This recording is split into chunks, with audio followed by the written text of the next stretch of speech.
그만 좀 해! 아이에게 소리를 지르고 난 뒤 방 안이 갑자기 조용해집니다.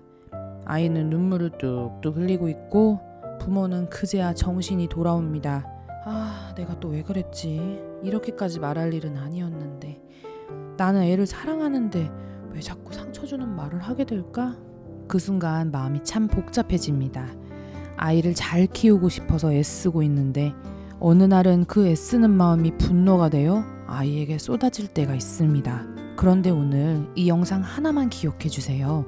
아이에게 필요한 건 완벽한 부모가 아닐 수 있습니다. 화가 올라오는 순간에도 아이를 이기려 들지 않고 다시 부모의 자리로 돌아오는 어른일 수 있습니다. 안녕하세요. 흔들리는 부모의 마음을 다정하게 돌보는 시간, 부모 마음 수업입니다. 오늘은 아이에게 상처 주고 후회하는 부모의 마음, 그리고 화가 올라오는 순간 아이를 공격하지 않고 다시 멈추는 법에 대해서 이야기해 보겠습니다. 이 이야기를 알고 나면 아이의 문제 행동만 보이던 순간에 부모 자신의 마음도 조금 다르게 보이기 시작할 겁니다. 아이를 키우다 보면 정말 이상한 마음이 올라올 때가 있습니다. 분명 내 아이인데 어느 순간 아이한테 지고 싶지 않다는 마음이 드는 거예요. 아이가 떼를 쓰고 말을 안 듣고 막 눈을 흘기거나 일부러 반대로 하는 것처럼 보이는 순간 있잖아요. 그때 갑자기 머릿속에서 뭔가가 확 끌어오릅니다. 지금 나를 무시하나? 내가 우습게 보이나? 여기서 내가 밀리면 안 되는데? 이런 마음이 순식간에 올라올 수 있습니다. 그런데 그 순간 잘 봐야 합니다. 아이가 정말 부모를 무시하고 있는 걸까요? 아니면 아직 자기 감정을 조절하는 법을 모르는 걸까요? 생각해보면 조금 이상한 장면입니다. 이 40년 가까이 살아온 어른이 이제 막 세상을 배우기 시작한 5살 아이랑 이기고 지는 싸움을 하고 있는 거잖아요. 아이는 부모를 이기려고 태어난 존재가 아닙니다. 아이는 아직 배우는 중입니다. 이 감정을 어떻게 표현해야 하는지, 싫을 때 어떻게 말해야 되는지, 원하는 게 안 될 때 어떻게 기다려야 하는지 전부 배우는 중입니다. 그런데 그 순간 부모가 아이와 같은 눈높이로 내려가서 같이 맞붙어 버리면 아이가 뭘 보고 배울까요? 아이가 감정으로 휘청일 때 부모까지 같이 휘청이면 아이는 더 불안해질 수 있습니다. 그래서 우리 부모에게 필요한 건 아이를 이기는 힘이 아닙니다. 아이가 흔들릴 때 같이 흔들리지 않고 다시 부모의 자리로 돌아오는 힘입니다. 지금 내가 아이랑 싸우고 있구나? 내가 지금 이기려고 하는구나? 저 아이는 나를 무시하는 게 아니라 아직 배우는 중이구나. 이렇게 알아차리는 순간이 필요합니다.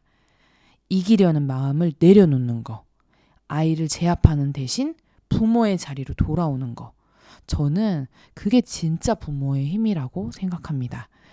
아이들이 부모를 얼마나 사랑하는지 부모는 생각보다 자주 잊어버립니다. 아이는 부모에게 소리 지르고 엄마 미워! 하고 말해도 조금 지나면 다시 안아달라고 옵니다.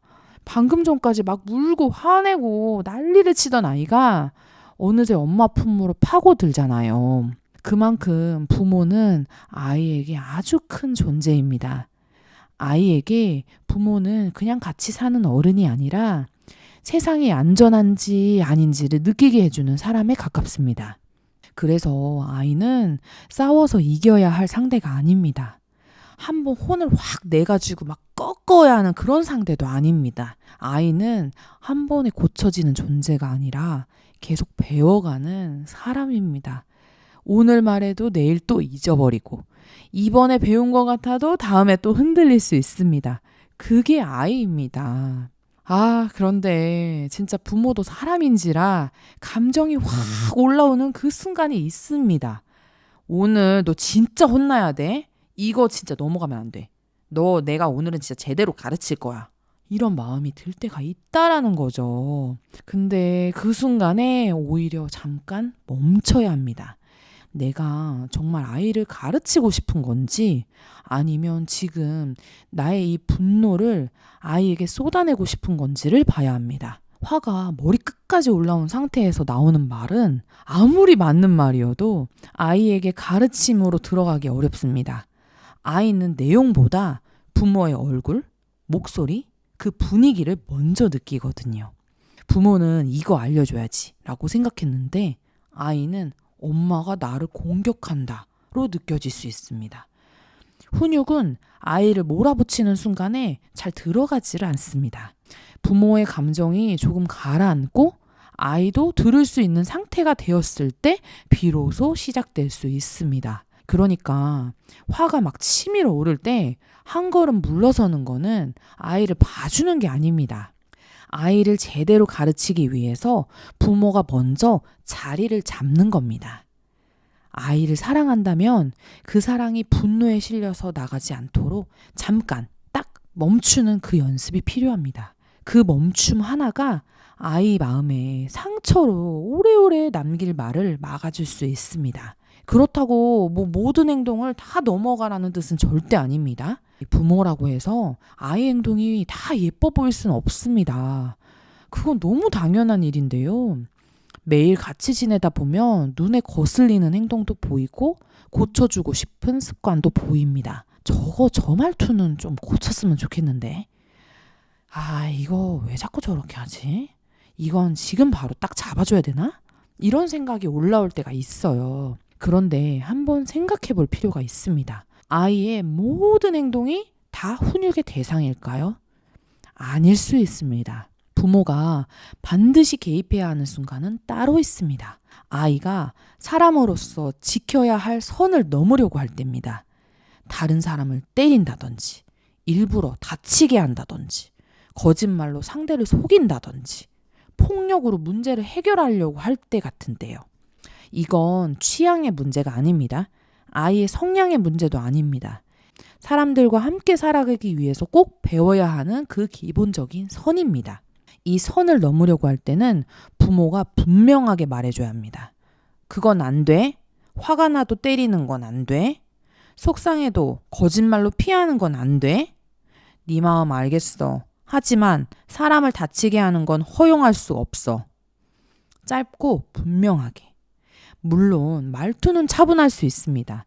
소리는 지르지 않아도 됩니다. 하지만 기준은 흔들리지 않아야 합니다. 부드럽게 말한다고 해서 기준까지 흐려져야 하는 건 아닙니다. 아이에게 필요한 건 무서운 부모가 아닙니다. 선이 분명한 부모입니다. 어디까지는 괜찮고 어디서부터는 딱 안 되는지를 알려주는 어른이 있어야 아이도 세상을 조금씩 배워갑니다. 여기까지는 괜찮아? 그런데 여기서부터는 안 돼. 이 선이 분명할 때 아이는 오히려 더 안전하게 자랄 수 있습니다. 아이가 울고 소리 지르고 온몸으로 화를 내고 그럴 때 있습니다. 그 순간에 부모가 같이 막 끌어오르면 상황은 더 커집니다. 아이도 이미 자기 감정을 감당 못하고 있는데 부모까지 같이 커져버리면 아이는 더 불안해질 수 있거든요. 그럴 때 부모가 해야 할 일은 아이를 당장 멈추게 만드는 게 아닐 수 있습니다. 조금 옆에서 기다려주는 거, 아이가 스스로 가라앉을 수 있도록 시간을 주는 거, 그리고 아이 안에서 무슨 일이 일어나고 있는지 말로 짚어주는 거, 이게 필요할 때가 있습니다. 생각해보면 양육의 목표는 아이를 내 마음대로 움직이는 게 아니잖아요. 언젠가 이 아이가 자기 마음을 알고 자기 감정을 다루고 혼자 세상 속에서 살아갈 수 있게 돕는 겁니다. 그러려면 아이가 자기 감정을 말로 표현할 수 있어야 합니다. 근데 아이는 처음부터 그걸 잘하지 못하잖아요. 엄마, 제가 지금 피곤해서 감정 조절이 어려워요. 엄마, 제가 오늘 컨디션이 안 좋아서 짜증이 자꾸 올라오고 있어요. 이렇게 말하는 아이 거의 없잖아요. 대신에 아이는 막 울고 소리 지르고 싫어 하고 말하거나 막 몸으로 버틸 수 있잖아요. 그때 부모가 먼저 말로 보여주는 겁니다. 오늘 지금 많이 피곤했구나. 마음대로 안 되니까 화가 나는구나. 기다리는 게 너무 힘들었구나. 동생이 서울거 가져가서 속상했구나. 이렇게요. 부모가 아이 마음을 말로 짚어주면 아이도 조금씩 알게 됩니다. 아, 내가 지금 화가 난 거구나. 내가 속상해서 이렇게 울었구나. 아, 내가 피곤하면 더 예민했구나. 자기 안에서 일어나는 일을 조금씩 알아차리기 시작하는 거예요. 사실 어른들도 자기 감정을 말로 표현하는 게 쉽지는 않습니다. 화가 난 건지 막 서운한 건지 날 무시한 것 같아서 막 아픈 건지 이걸 구분하지 못해서 관계가 막 더 꼬일 때도 있잖아요.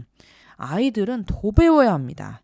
그리고 그 언어는 부모가 먼저 들려줄 때 자라납니다. 화났구나, 속상했구나, 무서웠구나. 그래도 때리는 건 안 돼. 이런 말들이 반복되면 아이는 감정을 그냥 터트리는 것에서 조금씩 벗어나게 됩니다. 내 마음을 말로 표현하는 방법을 배우기 시작합니다. 그래서 훈육은 결국 말로 하는 일에 가깝습니다. 소리로 누르는 게 아니라 말로 알려주는 거. 아이의 행동을 막는 것에서 끝나는 게 아니라 아이가 자기 마음을 이해할 수 있게 도와주는 거. 그 말이 쌓이면 언젠가 아이의 언어가 됩니다. 그리고 사실 우리 대부분은 준비된 부모로 시작하지 않았잖아요. 아이랑 어떻게 대화해야 하는지, 아이가 울 때 내가 뭐라고 말해줘야 하는지, 아이가 화를 내면 어디까지 받아주고 어디서부터는 막아줘야 하는지 제대로 배운 적이 별로 없잖아요. 그러다 보니 나도 모르게 나한테 익숙한 말이 먼저 튀어나올 때가 있습니다. 너 왜 이것도 못해? 아니 몇 번을 말해야 알아들어? 와, 진짜 너 때문에 엄마가 미치겠다. 말하고 나서 차 싶을 때가 있습니다. 그런데 가만히 생각해 보면 그 말들 어디서 많이 들어본 것 같지 않나요? 어쩌면 내가 어릴 때 들었던 말일 수 있습니다. 내가 듣기 싫었어, 그 말이. 그런데 어느새 내 입에서 비슷하게 나오고 있는 말일 수 있다는 거죠. 그걸 알아차리는 순간 마음이 좀 아픕니다. 나도 이런 말 하기 싫었는데, 나는 다르게 키우고 싶었는데, 왜 내가 엄마랑 또 똑같이 말하고 있지? 이런 생각이 들 수 있어요. 그런데 저는 그 알아차림이 정말 중요하다고 생각합니다. 거기서부터 다른 말이 시작될 수 있으니까요. 반대로 생각해보면 지금 내 아이에게 해주고 싶은 따뜻한 말들은 어쩌면 내가 어릴 때 가장 듣고 싶었던 말일 수 있습니다. 많이 힘들었지. 잘 참았어. 우리 딸. 괜찮아. 틀려도 돼. 다시 해보면 되지. 엄마는 항상 네 편이야? 이런 말들이에요. 처음에는 정말 어색할 수 있습니다. 입에 잘 안 붙고 막 괜히 닭살 돋는 것 같고 내가 아닌 딴 사람 흉내내는 것처럼 느껴질 수도 있습니다. 근데 그래도 괜찮습니다. 육아의 대화법은 처음부터 자연스럽게 나오는 게 아닐 수 있습니다. 외국어 배우듯이 처음에는 그냥 따라해보고 어색해도 한 번 더 말해보고 자꾸 써보면서 조금씩 내 말이 되는 겁니다. 아이에게 따뜻한 말을 건네는 일은 아이를 키우는 일이기도 하지만 내 안에 오래된 말을 바꿔가는 일이기도 합니다. 그러니까 처음부터 완벽하게 말하지 못해도 괜찮습니다. 중요한 건 배우려는 마음이에요. 내가 하던 말을 알아차리고 조금 다르게 말해보려는 그 마음. 그 마음 자체가 이미 좋은 부모로 가는 시작일 수 있습니다. 그러면 감정이 올라오는 순간 어떻게 하면 좋을까요? 저는 딱 하나만 먼저 해봐도 좋다고 생각하는데요. 잠깐 멈추는 겁니다. 내가 아이한테 어떻게 말하고 있는지 우리는 생각보다 잘 모를 때가 많습니다. 분명히 나는 차분하게 말하고 있다고 생각했는데 아이 입장에서는 무섭게 들릴 수도 있습니다. 나는 그냥 빨리 하라고 한 건데 아이에게는 재촉이 아니라 막 공격처럼 느껴질 수도 있고요. 그래서 한번 해보면 좋은 게 있습니다. 아이와 평소처럼 대화할 때 휴대폰 녹음기를 그냥 켜두는 거예요. 특별한 상황을 만들 필요도 없습니다. 그냥 평소처럼 등원 준비하고 밥 먹이고 씻기는 시간을 녹음해 보는 거예요. 그리고 나중에 혼자 들어보면 생각보다 놀랄 수 있습니다. 내 목소리가 이렇게 날카로웠나? 내가 이렇게 계속 재촉하고 있었나? 나는 설명한다고 했는데 아이한테는 잔소리처럼 들렸겠구나. 이걸 알아차리는 것만으로도 큰 변화가 시작될 수 있습니다. 말의 내용도 중요하지만 아이는 그 전에 부모의 톤을 먼저 느낍니다. 같은 말도 어떤 목소리로 하느냐에 따라 완전히 다르게 들어가거든요. 양치할 시간이야. 이 말도 차분하게 하면 안내가 되지만 화가 잔뜩 실린 목소리로 하면 아이에게는 혼나는 말처럼 들릴 수 있죠. 그리고 대화하다가 감정이 확 올라오는 순간이 있습니다. 그때는 계속 말하면 안 될 때가 많습니다. 말을 이어갈수록 가르침이 아니라 상처가 될 수 있거든요. 그럴 때는 잠깐 멈추는 게 필요합니다. 화장실에 다녀와도 좋고 물을 한 모금 마셔도 좋고 속으로 숫자를 세워도 좋습니다. 거창한 시간이 필요한 게 아닙니다. 딱 15초만 멈춰도 됩니다. 초가 뭐 그렇게 대단하냐 막 싶지만 그 짧은 시간이 아이에게 상처 주는 말을 막아줄 때가 있습니다. 방금 막 튀어나오려던 그 말. 너 진짜 맨날 왜 그래? 진짜 못 참겠다 정말. 엄마가 너 때문에 진짜 힘들어 죽겠어. 이런 말들이 15초 사이에 한번 걸러질 수 있습니다. 그리고 이렇게 바뀔 수 있는 거죠. 엄마가 지금 화가 많이 올라와서 잠깐 멈출게. 조금 있다가 다시 얘기하자. 엄마도 진정 좀 하고 올게. 이건 도망가는 게 아닙니다. 아이를 봐주는 것도 아닙니다. 상처 주지 않기 위해서 부모가 잠깐 자기 자리를 다시 잡는 겁니다. 화장실에 잠깐 다녀왔는데 아이가 물어볼 수 있어요. 엄마 어디 갔다 왔어? 그럴 때 이렇게 말해줘도 됩니다. 엄마가 화가 많이 날 것 같아서 잠깐 진정하고 왔어. 소리 지르기 전에 마음 좀 가라앉히고 왔어.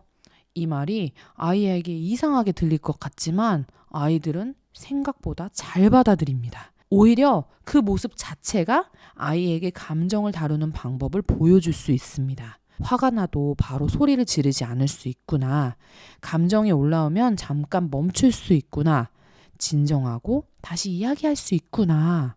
아이에게 감정 조절을 가르치는 건 너 화내지 마 라고 말하는 것만으로는 되지 않습니다. 부모가 자기 감정을 다루는 모습을 직접 보여줄 때 아이도 조금씩 배웁니다. 아이를 잘 키우고 싶다는 마음 뒤에는 사실 두려움이 숨어 있을 때가 있거든요. 내가 애를 잘못 키우면 어떡하지? 내가 부족한 엄마면 어떡하지? 우리 아이가 나 때문에 힘들어지면 어떡하지? 이런 불안함이 마음속에 깔려 있는 거죠. 근데 이 불안은 조용히 불안으로만 있지 않을 때도 있어요. 어느 순간 분노처럼 튀어나올 때가 있습니다.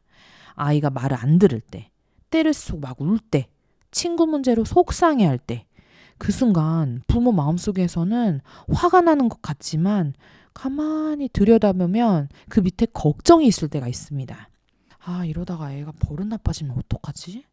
나중에 학교 가서도 이러면 어떡해. 내가 지금 제대로 잘 못 잡아주고 있는 건가? 이런 마음이요.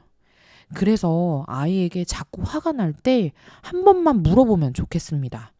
이게 진짜 화일까? 걱정일까? 내가 지금 아이를 혼내고 싶은 걸까? 아이가 잘못될까봐 두려운 걸까?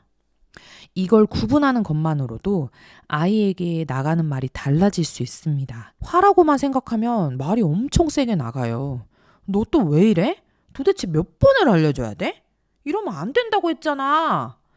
근데 그 밑에 걱정이 있다는 걸 알아차리면 말이 조금 달라질 수 있습니다. 엄마가 걱정이 돼서 그래.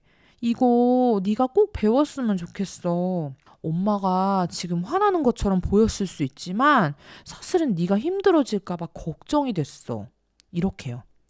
물론 이렇게 말한다고 하루아침에 막 모든 화가 사라지진 않습니다. 다만 내가 왜 이렇게까지 흔들리는지를 알아차리기 시작하면 아이에게 쏟아내기 전에 한번 멈출 수 있습니다. 그리고 또 하나 봐야 할 것이 있습니다. 아이를 키우다 보면 내가 어릴 때 받았던 상처나 해결되지 않은 감정들이 같이 올라올 때가 있습니다. 아이가 조금 말대답을 했는데 유독 크게 화가 난다든지, 아이가 실수했을 뿐인데 이상하게 막 참을 수 없을 만큼 답답하다든지, 아이가 울기만 해도 막 내 안에서 뭔가가 확 올라오는 순간이 있을 수 있습니다. 그게 꼭 지금 내 눈앞의 아이 때문만은 아닐 수 있습니다. 예전에 내가 들었던 말, 참아야 했던 감정, 이해받지 못했던 그 마음이 아이를 키우는 과정에서 다시 건드려질 수 있습니다. 그래서 부모에게 필요한 건 아이만 보는 게 아닙니다. 내 마음도 같이 보는 겁니다. 나는 왜 이 장면에서 유독 무너질까? 나는 왜 이 말에 이렇게까지 화가 나는 거지? 이건 정말 아이의 문제일까? 내 안에 오래된 감정이 같이 올라온 걸까? 대물림을 끊는다는 건 거창한 결심만으로 되는 일이 아닐 수 있습니다. 오늘 내 감정을 한번 들여다보는 거, 내가 하던 말을 알아차리는 거, 아이에게 쏟아내기 전에 잠깐 멈춰보는 거, 거기서부터 시작될 수 있습니다. 내 안에 약한 부분을 보는 건 쉽지 않습니다. 마음이 아프고 인정하기 싫을 때도 있습니다. 하지만 그걸 알아차리는 부모는 이미 아이에게 다른 길을 보여주고 있는 겁니다.